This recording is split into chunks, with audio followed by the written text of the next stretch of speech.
Welcome to the episode of Info at Acube.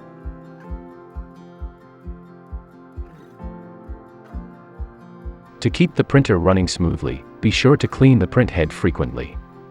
You would need an isopropyl alcohol with 70% solution and a microfiber cloth. Raise the media door and open the printhead assembly by rotating the printhead open lever to upward position. Spray the solution into microfiber cloth and slide it smoothly through the printhead from left towards the right position.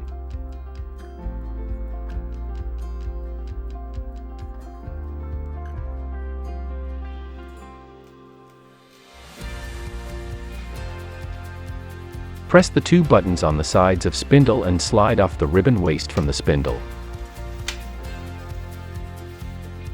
Push the release button down and pull the roller head towards outside. Once the roller falls from its slot, take the roller out and clean it using the isopropyl solution. Wipe the roller thoroughly using the spray.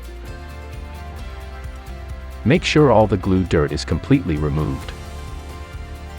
Now place the roller back by adjusting both the roller head and carefully pushing back between the slots to its place. Media path plate may also have glue dirt from the tags, which need to be cleaned. Use the same procedure by spraying the isopropyl onto the microfiber cloth and wipe out the dirt on the plate.